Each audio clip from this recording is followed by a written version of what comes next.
Hi, everyone. Okay, happy Monday, State of the Union Eve, shall we say. Okay, I just wanted to start off and highlight some of the ongoing assistance. Obviously, we made a number of announcements over the weekend to get everybody up to speed. We have some charts to give you all the specifics in case that is helpful. The United States is the largest provider of assistance to Ukraine, and President Biden has committed more security assistance to Ukraine over the past year than the United States has provided at any other time in history. On Friday night, the President authorized an additional $350 million of military assistance in support of Ukraine's frontline defenders as they faced armored, airborne, and other threats. He did so hours after speaking with President Zelensky to ask him what support he needed. We are working to expedite deliveries from the latest package the President approved. I would note that the prior package that we had already announced has been ongoing and has been delivered even in the last few days, parts of that package.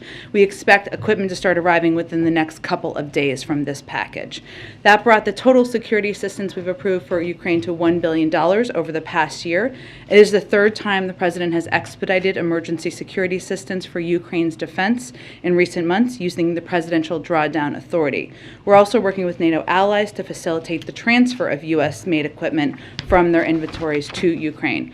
The United States is also the single largest provider of humanitarian assistance to Ukraine, and recently deployed a disaster assistance response team to the region to lead the U.S. humanitarian response and support the Ukrainian people as they bear the brunt of Russian aggression. You may have seen that our head of USAID, Samantha Power, is on the ground in Poland and has been there as well, providing guidance and assistance there. We've provided over $106 million in humanitarian assistance to Ukraine in the past year, including an additional $54 million we announced this weekend to cover critical needs such as safe drinking water, sanitation, hygiene supplies, and critical emergency health supplies to meet the needs of hundreds of thousands of people, as well as emergency food assistance to meet the immediate needs of 125,000 people. I will stop there. I know there's lots to talk about, so Amr, why don't you kick us off? Thank you.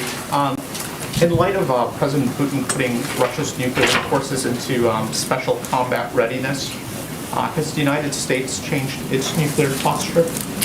Well, let me first start by saying that throughout the crisis, Russia and President Putin have falsely alleged that it is under threat, including from Ukraine, including from NATO. Neither the United States nor NATO has any desire or intention for conflict with Russia. And we think provocative rhetoric like this regarding nuclear weapons is dangerous, adds to the risk of miscalculation, should be avoided, and will not indulge in it. We are assessing President Putin's directive, and at this time we see no reason to change our own alert levels. But it's also important to remember that even over the course of the last several months and years, when we have had significant disagreements with Russia over a range of issues, Russia and the United States have long agreed that nuclear use would have devastating consequences, and have stated many times, including earlier this year, that a nuclear war cannot be won and must never be fought. So we have not had seen reason to change our alert levels, and we are see obvious significant danger in escalatory rhetoric. Can I ask, there's been a great deal of movement of unity, and it comes after no shortage of angst about the Western alliance, I think, in recent years, particularly going back to the last administration. Is the president going to use this moment, though, to push NATO members to get on track with that 2% of GDP on defense spending? Well, President Putin has been one of the greatest unifiers of NATO in modern history. So I guess that is one thing we can thank him for. But I would just look at, Amr, some of the announcements that have been made even over the last couple of days. One, the president has always been an advocate and a supporter of countries abiding by the 2% component. He was a supporter of that back when he was vice president, where, for history's sake, there was a great deal of progress made before the last president even took office and talked about it. But as we look even over the course of the past weekend, not only did you see a NATO alliance that was incredibly unified and agreement among Europeans that there needed to be additional assistance provided in the form of security assistance to Ukraine, but you saw a number of countries take steps that they had not taken in recent history. Germany has historically not sent weapons to conflict zones. This weekend they changed course. Sweden also has not sent arms to countries in active conflict.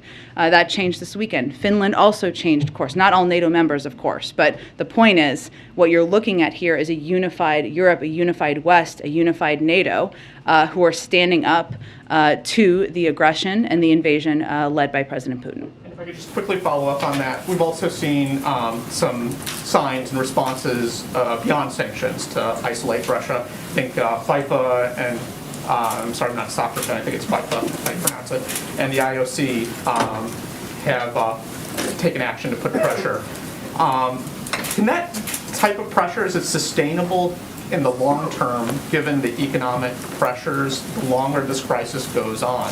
Can you maintain that sort of unity and those sort of collective actions, can they continue beyond this early moment? Well, and you're referring to the IOC as in the International Olympic Committee, yeah. and I don't know if it's FIFA or FIFA. FIFA. Okay, I tried to be soft there. Okay, FIFA. Look, I think, Amr, obviously the preference of everybody is for President Putin to take de-escalatory steps. That is everybody's preference. But as it relates to unity among international organizations, among the West, among countries, among many leaders in the United States even, I think what we've seen over the last few days is a commitment to remain united and to send a strong message to President Putin that these actions, this rhetoric is unacceptable and the world is building a wall against it. Go ahead. I think the Crown Prince of Saudi Arabia had a call with Emmanuel Macron yesterday where he's reiterated the commitment for OPEC Plus's production agreement. Has there been an explicit U.S. request to Saudi or to members of OPEC Plus to increase production given what's happening right now? Well, without getting into specific details from here, just because it wouldn't be constructive to our overarching objectives, we have been in touch. I think you may remember that Brett McGurk and Amos Hochstein made a trip to the region just a few weeks ago to have conversations with the Saudis and others about a range of topics, including the conflict in Yemen, but also to have a conversation about the need to address any impact on the global markets, global oil markets that we expect at the time could happen and could continue to happen as a result of President Putin's invasion. Was any request made for a specific production increase? Again, there has been an ongoing discussion about steps that we can all take as a global community to address any volatility in the market.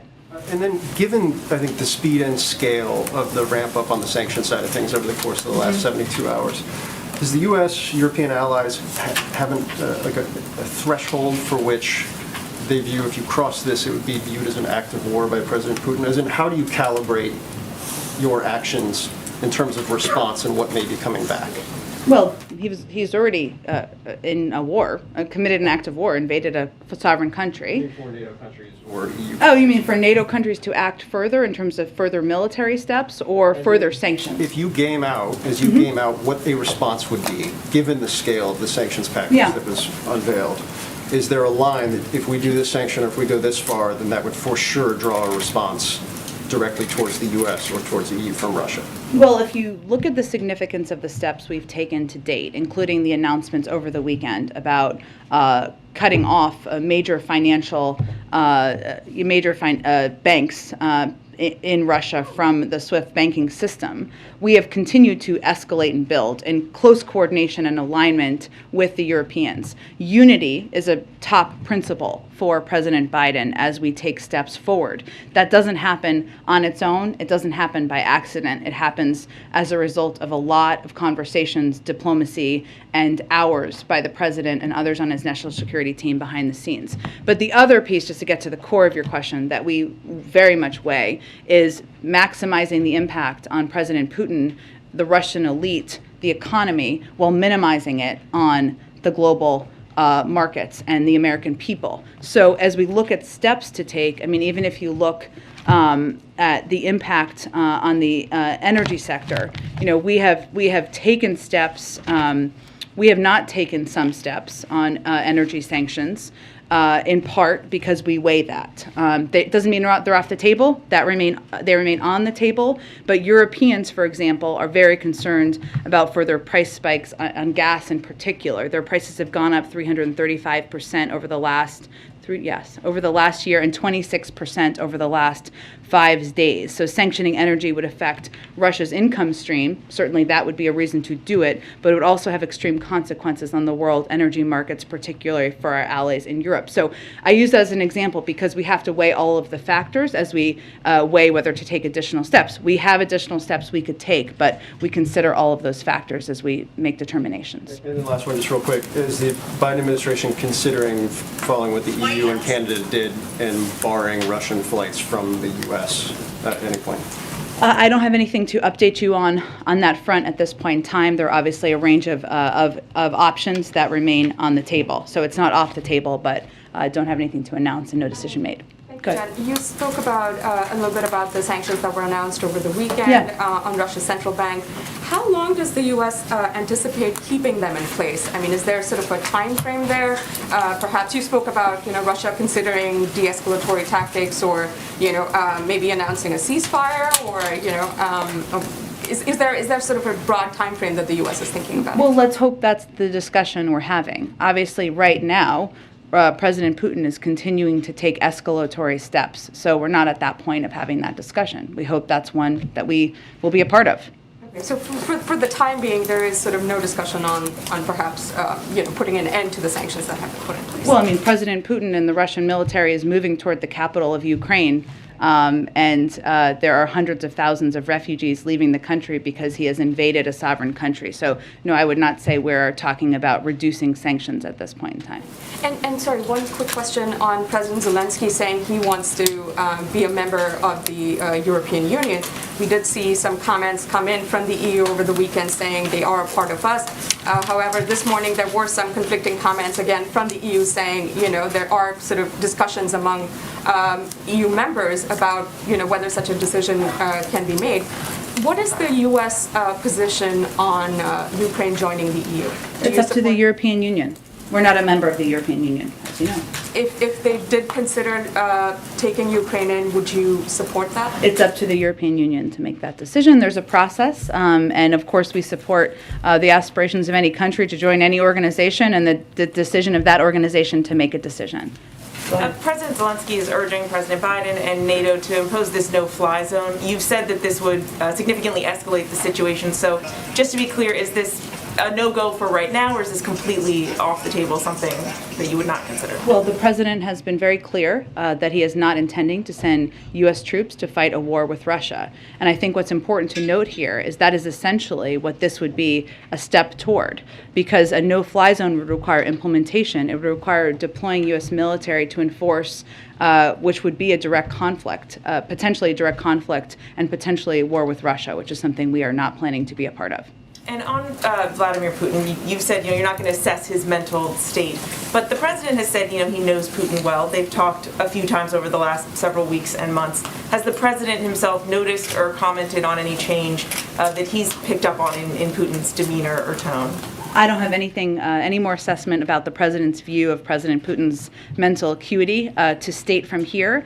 There's no question outside of that, we'll leave that to others, that what we've seen from President Putin, whether it is escalatory rhetoric as it relates to nuclear capabilities and nuclear intentions, something that is in direct conflict with something President Putin himself and the Russians committed to, had an alternate, committed to something else just a year ago, or whether it is the speech he gave last week, where he questioned the sovereignty of the country of Ukraine at all, or the actions he's taking right now. Those are not actions of a global leader that should be treated with respect on the global stage. Given the behavior that you have seen, some of the things that you just noted, and the very severe consequences that he is now facing, these severe sanctions, is there any concern that instead of retreating, that Putin will feel so squeezed and so pressured that he will lash out even more, intensify his attacks, that any of this could backfire, essentially? Well, I think that it is our responsibility, the United States, President Biden, as a leader in the world, to rally the world in making clear how unacceptable his behavior is and to put in place severe consequences. Now, what he is feeling on the ground, there are protests. There have been oligarchs in his own cozy circle who have been outspoken. And obviously, the pinch is being felt significantly in the Russian economy. Even if you just look at the fact that the market was closed today, the ruble has been plummeting. So those are the ways that he is feeling this. He has a decision he can make to de-escalate, and certainly we would welcome that decision. Go ahead. Thanks, Jen. Does the White House believe it is possible to say whether Ukraine or Russia are winning this war right now? I don't think we're going to make an assessment of that from here, but what I will reiterate is something we have said in the past, is that President Putin and Russian military have made clear that they have every intention of taking over the capital city. While there has been a greater pushback in the country than they may have assessed to begin with, and I know my colleagues at the Department of Defense have spoken to this, the Ukrainian military, President Zelensky and others have fought courageously, have fought boldly in this moment. They are continuing to proceed, continuing to move towards the capital. So I don't think their ambitions have changed. What would Putin have to do to get these sanctions lifted? Would he have to agree to a ceasefire? Would he have to pull all of his troops out of Ukraine? I'm not going to make a prediction or assessment of that from here. If he starts to take de-escalatory steps, I'm sure we can have that conversation. How great is the concern, this is sort of building on Mary's question, how great is the concern that these sanctions are so punishing that essentially Putin will have nothing left to lose and no off-ramp? Well, the sanctions are punishing so that they will inflict significant consequences and change the outcome at the end of the day and de-escalate at the end of the day. That is what they are intended to do. And then you were talking about a no-fly zone over Ukraine, but I know officials have been discussing the possibility of imposing a no-fly zone for Russia over the U.S. Where do those talks stand right now, and what are the pros and cons to doing something like that? Well, no option is off the table. I don't have anything to preview for you in terms of a decision or anything along those lines. I would note that there are a lot of flights that go over that U.S. airlines fly over Russia to go to Asia and other parts of the world, and we factor in a range of factors. And then finally, what's the U.S. doing to reduce the possibility of nuclear war? Well, I think, one, we are not escalating our own rhetoric. Two, we are certainly assessing what President Putin's comments mean. But as I noted a little bit earlier, we have not changed our own posture. What we are trying to do is reduce the tension, take the tenor of the rhetoric down, and make clear that we have seen this pattern in the past, which is posing threats or suggesting through misinformation of sorts that there are threats posed to President Putin and Russia that don't exist. Thanks, Jen. There are reports of illegal cluster bombs and vacuum bombs being used by the Russians. If that's true, what is the next step of this administration, and is there a red line for how much violence will be tolerated against civilians in this manner that's illegal and potentially a war crime? It would be. I don't have any confirmation of that. We have seen the reports. If that were true, it would potentially be a war crime. Obviously, there are a range of international fora that would assess that.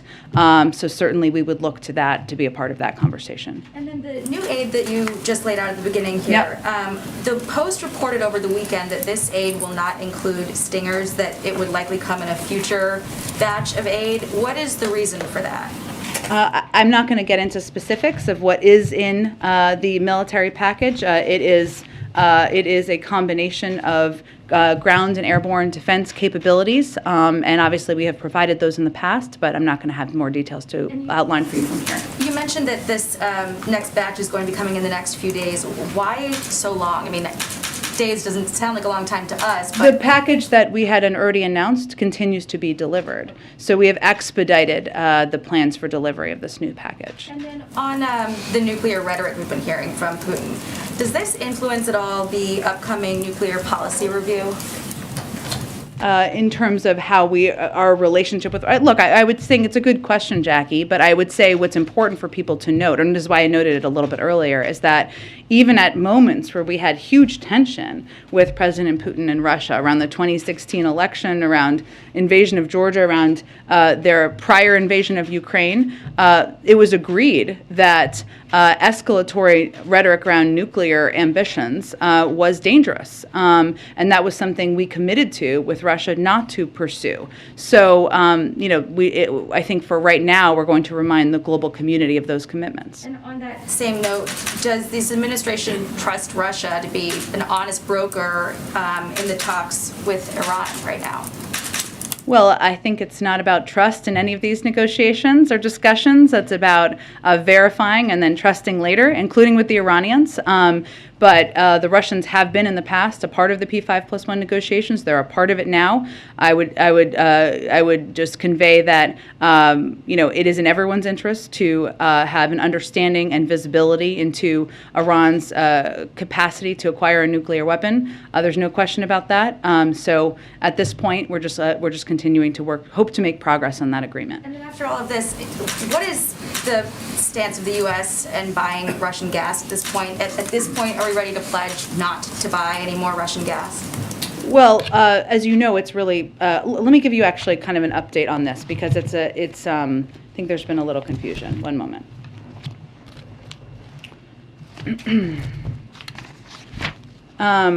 So as it relates to Russian gas, U.S. government doesn't dictate where the U.S. market sells our own oil and gas products, nor where it acquires crude or refined products for domestic consumption. This is all up to the private sector, other than exceptions like countries under sanctions. So the U.S. refiners currently importing Russian products are largely legacy refinery operations tooled in Hawaii and Alaska for certain supplies because of geography, and imports to the Gulf, both of certain refined products and of crude, as refiners in the Gulf mix crude supplies to meet the needs of their particular refinery designs. There have been companies, obviously private sector companies, who have made decisions and announcements, and we certainly applaud that. So, can you just explain, though, what you laid out at the beginning? Because I'm a little bit unclear. You just in layman's terms, we are not going to be making any policy from the U.S. government that would prohibit the sale or the purchase of Russian gas, then, because it's not something that we already do? We haven't ruled out that, but I think what I wanted to convey is what is accurate about what happens now and how it currently works. Go ahead. Jen, thank you. Staying on that topic for a moment of oil and gas, you have said nothing is off the table when it comes to releasing more reserves, more barrels from the Strategic Petroleum Reserve. Where are those negotiations right now? Is the administration closer to moving forward with that, given the sanctions and what we're seeing? I don't have anything to preview for you on that front. It remains an option on the table, and obviously it would help meet any supply issues in the marketplace. There are conversations that we've been having with global partners, and obviously we have our own strategic petroleum reserve stockpile to tap into. Can you characterize if you're closer to making a decision on that front, though, given what we are seeing and obviously the global impact of these very harsh sanctions? It has remained on the table. I just don't have anything to predict for you at this point in time. Okay. Just a short time ago, the president was asked by our colleague here if Americans should be concerned about a nuclear threat. He said very firmly no. Can you explain what gives him that confidence? Because, as I said a little bit earlier, while we think provocative rhetoric regarding nuclear weapons is dangerous and adds to the risk of miscalculation and should be avoided, which we're not going to indulge in, we are continuing to assess President Putin's directive, and at this time we see no reason to change our own alert levels. We've also seen throughout this crisis, President Putin falsely allege that they are under threat and use that as a predicate for taking more aggressive action. So we assess, we have our own capacities and capabilities here, but nuclear war cannot be won. And what everybody should be doing around the world is taking steps to reduce the rhetoric, reduce the tension, and that's certainly what our objective is. One breaking news development that I wanted to ask you about, the U.S. has expelled 12 diplomats, 12 Russian diplomats. The Russian ambassador just said a short time ago that move was a hostile step toward Russia. Can you give us the thinking behind the decision? And again, following up on some of the lines of questioning that you've already gotten, could there be a backlash to this step? Is this escalatory? Well, let me first say that today's action has been in the works for several months. The United States informed the United Nations and the Russian mission to the United Nations that we were beginning the process of expelling 12 intelligence operatives from the Russian mission who had abused their privileges of residency in the United States by engaging in espionage activities that are adverse to our national security. So it takes some time to make those evaluations, and that, again, those actions were in the works for months. And your response to the Russian ambassador who called this a hostile act? I think the hostile act is committing espionage activities on our own soil. And Jen, just finally, on the issue of refugees. Yeah. You have also said, you were asked by my colleague earlier today, whether the administration would move to give refugees from Ukraine protective status. Can you give us a timeline for that? These are people who are suffering, and they want to know what the answer is. Well, I think, to be clear, temporary protected status applies to people currently living in the United States, right? So that, I think, is one of the questions, a good question that has been asked. I don't have any update on that. That's a process that's run by the Department of Homeland Security. They evaluate through an interagency process both what everybody's recommendations are and obviously the conditions on the ground in Ukraine. The second piece is whether we would accept refugees. Yes, we would.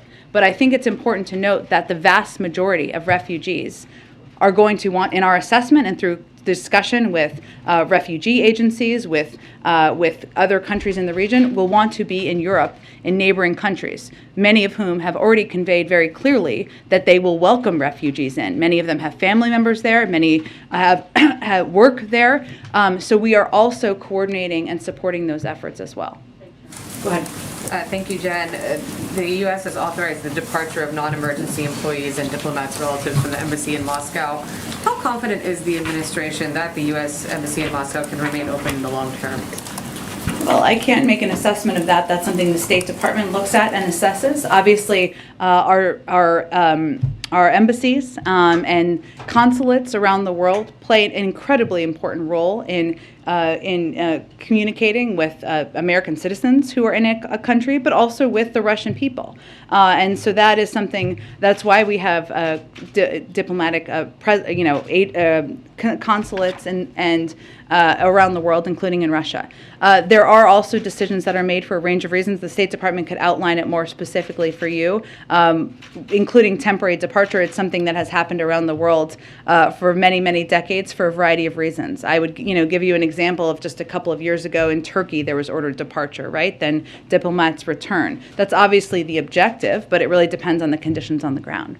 And what level of concern is there for the safety of American citizens who are living in Russia? Is there concern that they could face retaliation in light of this conflict? Again, I would point you to the State Department. They do assessments and they give clear guidance to people who are on the ground and what their recommendations are for their security. I would note that one difficulty right now in Russia because of these sanctions is of gaining access to U.S. currency and using banking cards, and that is a hindrance for many people who are living there right now. Just lastly, you've been very clear that the president does not have any intention to deploy U.S. troops to engage militarily in this conflict. But would you say that there is any particular red line that this administration has that would necessitate military action? As in sending our U.S. military into Ukraine?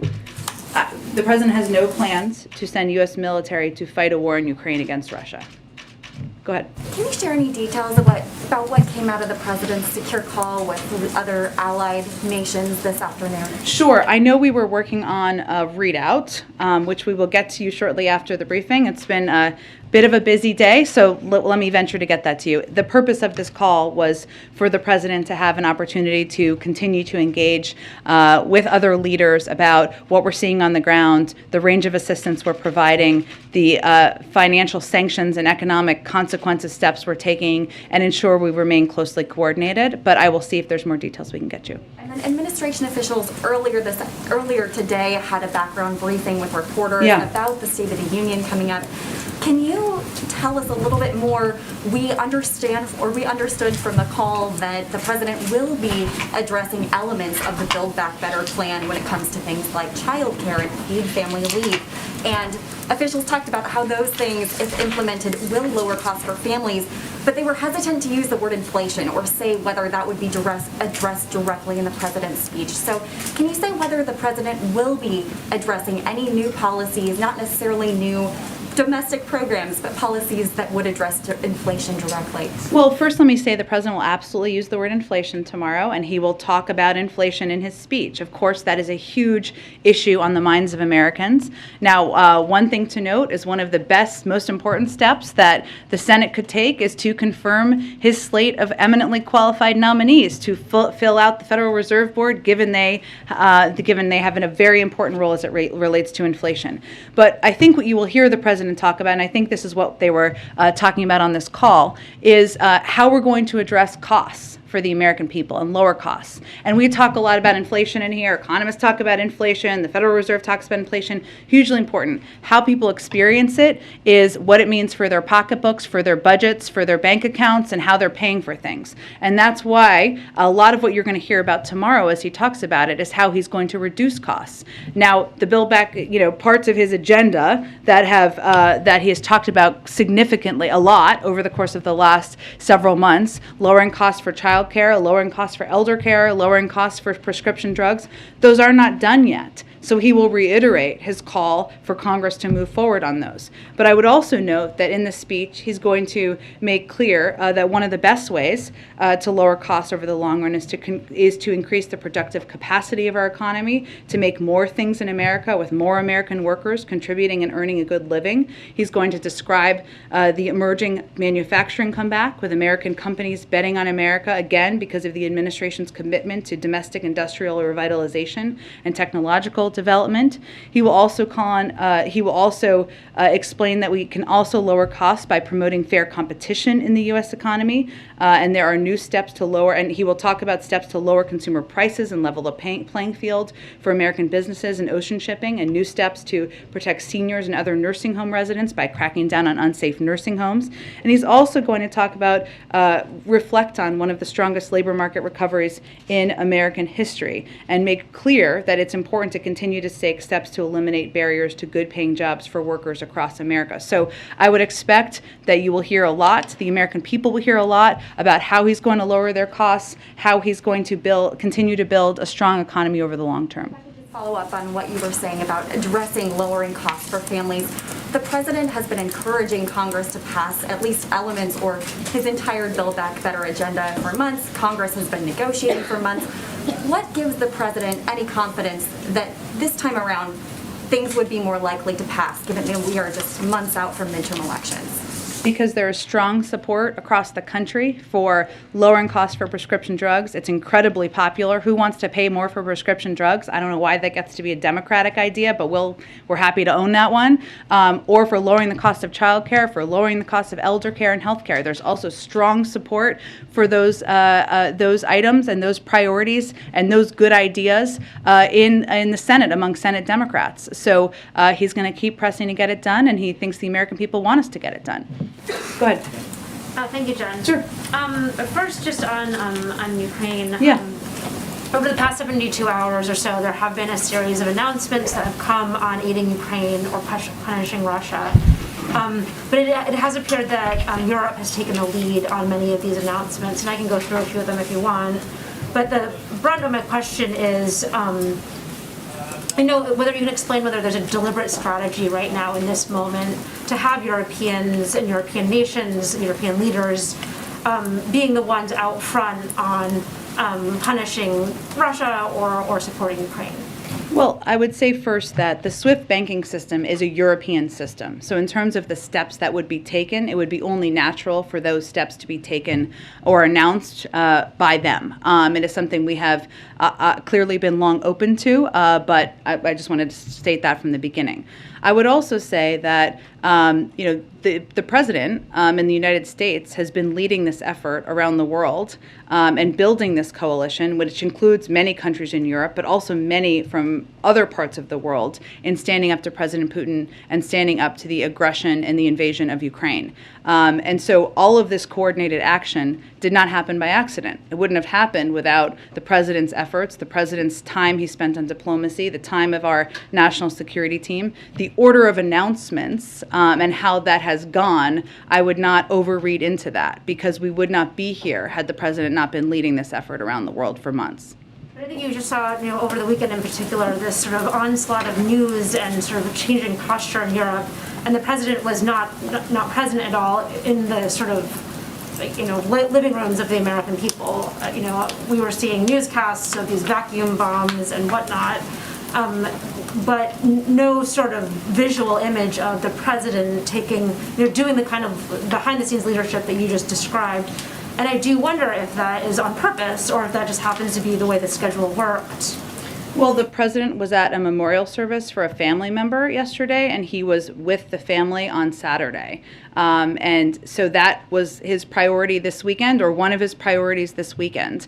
He also, though, engaged in a meeting with his national security team, and I think you saw him quite visible last week and again today. Well, I guess you know about his call he had today, and you will continue to, in the days ahead, lead the world in not only building the coalition, but pushing for agreement and a coordinated effort to hold Russia accountable. So I would say this weekend he had some personal family reasons, an important one, memorial service for a family member, as to why he was not giving a speech yesterday, but he is somebody who has been leading this effort behind the scenes for months. And on that front, if you could just preview for a minute, the call earlier today was very focused on the president's economic agenda. Mm-hmm. But if you could talk a little bit about what the president may say and how he will frame this moment in sort of this international crisis, and the extent to which he sees this as a global audience, more so than it normally would be in a State of the Union.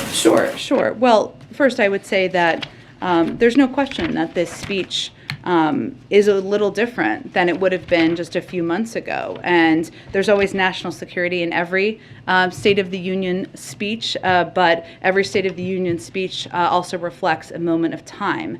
And so the president will lay out the efforts he has led on to rally the world to stand up for democracy and against Russian aggression. He will talk about the steps we've taken to not only support the Ukrainian people with military and economic assistance, but also the steps he's taken to build a global coalition imposing crippling financial sanctions on President Putin, his inner circle, and the Russian economy. And he will talk about the steps he's taking to mitigate the impact of President Putin's invasion of Ukraine on the global economy and the American people. And certainly, I think people can expect to hear him, position that as the importance of the United States as a leader in the world, standing up for values, standing up for global norms, but also the efforts that he has undertaken to mitigate how it will impact people here. I just have one other quick one. Again, based on the background briefing earlier today about the State of the Union,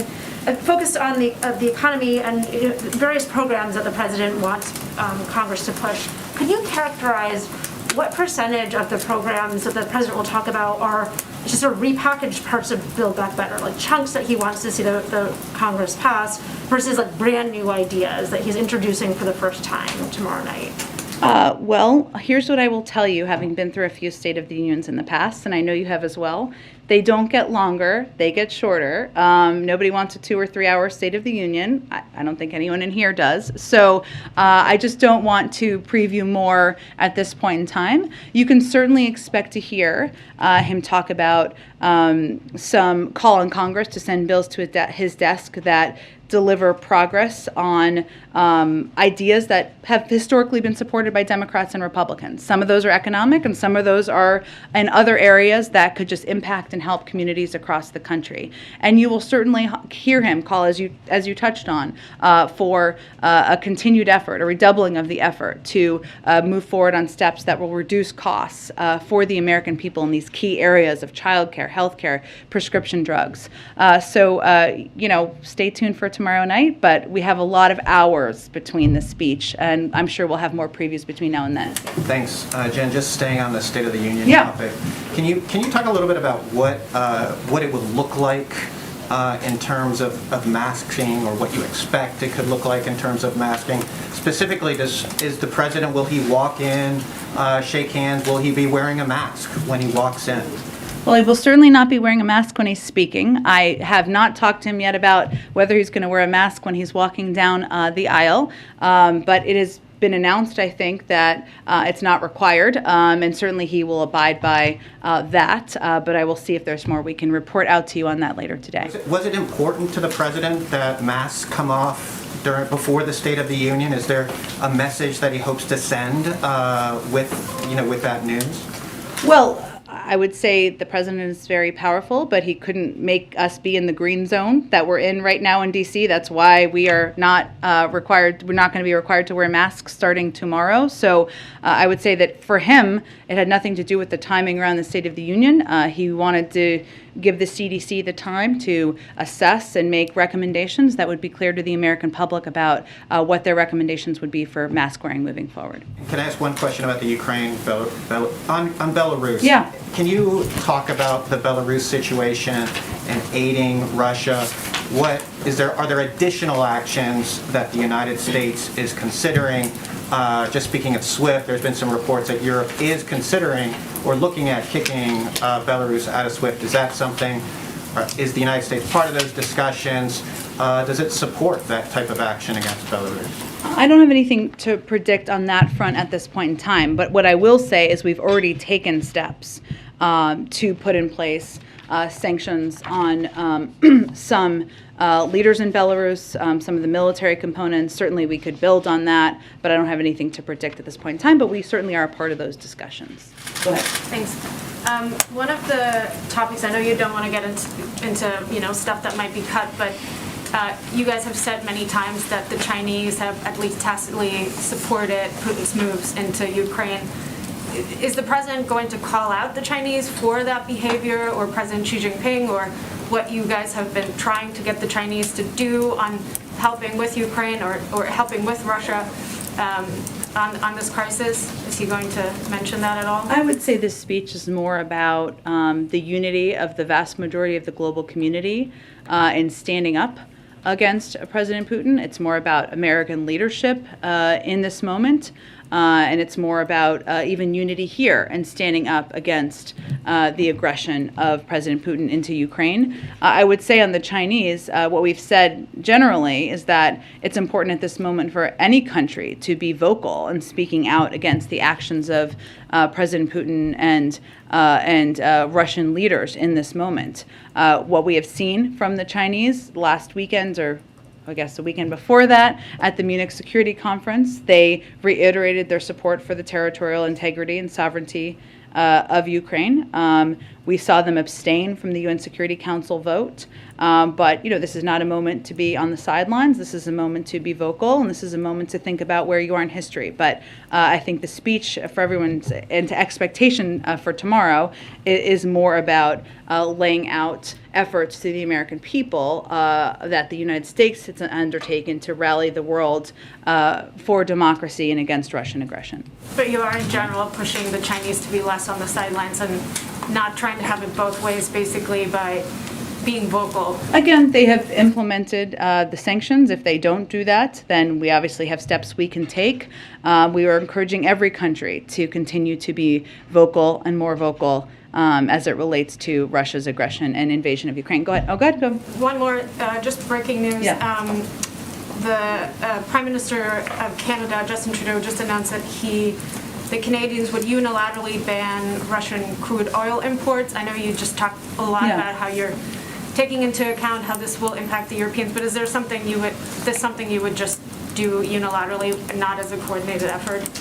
From the beginning, again, all options remain on the table. You have seen us take a number of actions over the last several days that play that out, but I don't have anything to predict at this point other than to reiterate that we have really worked to take steps in lockstep with the Europeans and a number of our NATO partners. Go ahead.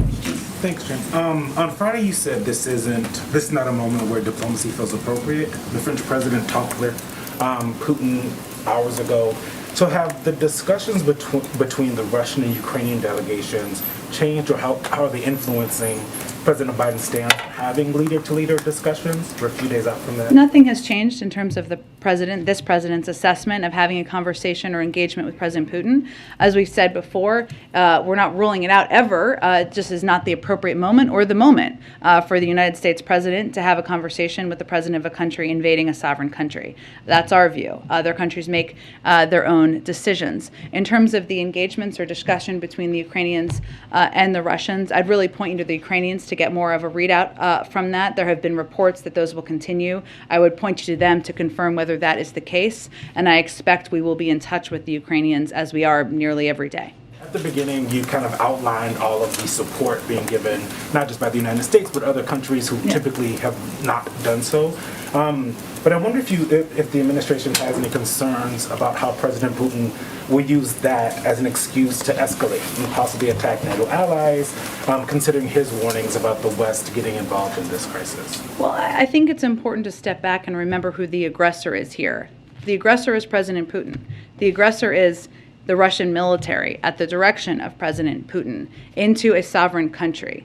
The world is standing up against this aggression, and he is feeling the impact already of the financial sanctions and consequences. If you just look purely at the impact on the Russian economy, even today, the ruble fell 20 to 25% and is trading at its weakest level ever. The Russian stock market was kept closed today, likely due to a fear of capital flight once it opens. The Russian central bank more than doubled their key interest rate to 20%, the highest in almost 20 years. This is the world saying this is not acceptable. It is now up to President Putin, if he wants those circumstances to change his own behavior. Last one, the UN Intergovernment Panel on Climate Change released kind of a major unprecedented report with lots of warnings today, and said some places in the world have basically maxed out their capacity to adapt to climate change, while others soon will. I'm curious, Joe Manchin offered kind of a slimmed down BBB version with $555 billion for climate. Will the administration be pressing Democrats to at least move on that portion of climate change in light of the recent developments in this recent report? Well, I would say first the president agrees absolutely that we need to do more. That is why that he has been such an advocate for historic levels of investment in addressing our climate crisis. And if we had 50 votes to move that forward, we would have done that, right? So there are ongoing discussions, of course. They are happening a lot on the Hill between members on the Hill. The president remains committed to moving that forward. I would also note that part of what was in that report was the need to bolster adaptation efforts that increase our resilience to the impacts of climate change. And a couple of pieces that the president has already done, he launched an emergency plan for adaptation and resilience, a whole of government response to help more than 500 million people in developing countries adapt to and manage the impacts of climate change. And he also, the bipartisan infrastructure law, we often forget, not you maybe, but some of us, that it will strengthen our nation's resilience. That's a big part of it, to extreme weather and climate change while reducing greenhouse gas emissions. So we absolutely need to do more. We want to do more, but he has already taken some steps to help address, because we recognize that resilience is something that there needs to be more work and effort on. Go ahead. Thank you, Jen. The administration has been studying for months the impact of the sanctions that were rolled out over the weekend and their potential impact on financial markets in the West. You just detailed what happened in the Russian markets, but I'm wondering if there's been any fallout that's been seen that would warrant government intervention by central banks in Western countries. In Europe or in the United States? In either. Well, I can only speak to the United States. I mean, I think that our effort, and as you noted, we have been preparing and studying and analyzing for months now. As you know, Russia is, I think, our 26th largest trading partner. It's not an enormous trading partner of ours, and we've obviously been taking steps to mitigate any impacts on our markets. We're not trying to tank our markets, to state kind of the obvious here. We're trying to maximize the impact on the Russian economy and the squeeze around President Putin. In terms of analysis, otherwise, I would point you to the Treasury Department and European officials. The Pentagon has also said that President Putin and Russian forces continue to advance on Kyiv, that is still the ultimate goal of President Putin. So I'm wondering, with all of the sanctions that have already been rolled out, what else can the U.S. do besides wait? Well, one, we have provided an additional enormous package of security assistance the president announced over the weekend. We have provided an enormous package of humanitarian assistance, and we're continuing to plus up support for our neighbors in the region. We continue to be the largest provider of all of those, and we continue to have the backs of the Ukrainian leadership and the Ukrainian people. President Zelensky has said the next 24 hours are critical, though, so is there a risk that all of that equipment ends up in Russian hands? How do you prevent that? There's always steps the Department of Defense takes to mitigate that, and we take them in coordination with our partners. I would have you speak with them about more specifics. Go ahead. Thanks, Jen. Go ahead. Thank you. I wanted to ask for more specifics on refugees. I know that you told Christian just now that the U.S. will accept refugees from Ukraine.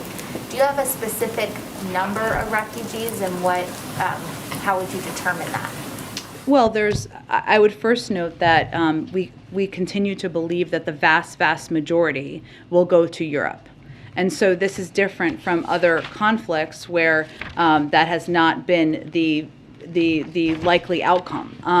In terms of specific numbers, we do not have that. There are refugee programs that they would have to, of course, apply for. There's a question about temporary protected status, although that applies to people who are not refugees, but people who are in the United States right now. But again, what our focus is on, because we think it will impact the vast majority of refugees, is working in close coordination with our European partners and plussing up our humanitarian assistance and assistance in these countries where they are receiving refugees.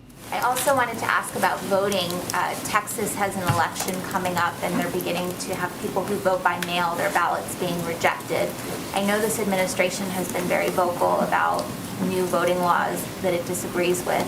Can you talk about what you as an administration are doing to leverage the resources of the White House and of the executive branch to help people get access to voting in the coming weeks, not just in Texas, but around the country as elections get going? So we absolutely can get you a readout of that. I would say, though, that the vast majority of this is going to come from the Democratic National Committee and the political arm, right? So I would really point you to them for more specifics. Go ahead. Thank you so much. I just have two quickies on Ukraine. First of all, with the upcoming ASEAN summit, does President Biden hope to use this summit to shore up support, I guess we could say, in opposition to Ukraine, in opposition to Russia, or however you want to put it? And how does the administration feel about Myanmar's support of Russia?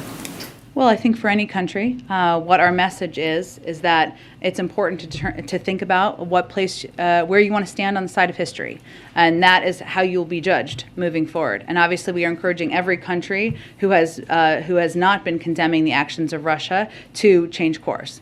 As it relates to the ASEAN summit, which is in a couple of weeks, I don't have anything about the agenda at this point in time, and we're certainly not waiting to communicate. The president's not waiting to communicate with, or our national security team is not waiting to communicate with ASEAN countries about steps they can take to help be a part of the solution here, whether it is providing, we've seen a lot of progress on this front, LNG gas access to European countries that they don't need, or condemning the actions or putting in place sanctions and steps themselves. And then quickly, just on sanctions, every round of sanctions the administration describes as the harshest yet, the strictest yet, but President Putin is not responding to these so far. And so what happens next? Do you have anything else in your tool belt? Because, I mean, these all seem very severe, and it boggles the mind as to what more you can do. So what else do you have? We always have more we can do, but I would say that what we're seeing in terms of the impact on the financial markets in Russia is significant. And I outlined some of the impacts, of course, on the ruble, on inflation, on central bank lending there in Russia. All of these steps squeeze not just President Putin, but squeeze the people around him and have a huge devastating impact on the economy. And they are more significant. We've built them more significant over time. And that's what they're intended to do, is to have those consequences that build over the course of time. Thanks, everyone. Jen, do you have any...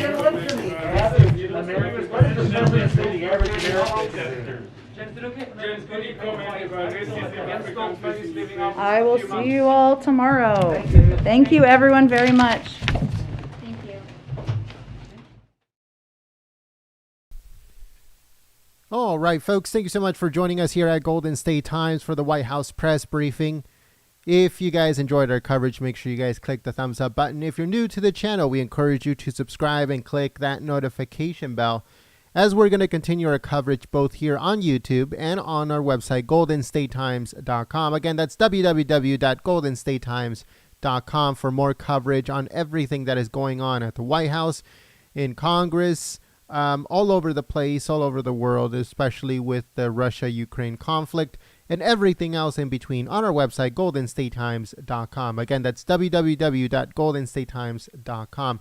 Thank you so much, folks, and we'll see you guys on the next one. God bless and have a blessed rest of your day. And I also want to give a big thank you to all the moderators for keeping the chat clean and enjoyable for everyone. We will continue our coverage. If there's more live streams, we'll go back live. If not, we'll continue our coverage on our website, goldenstatetimes.com.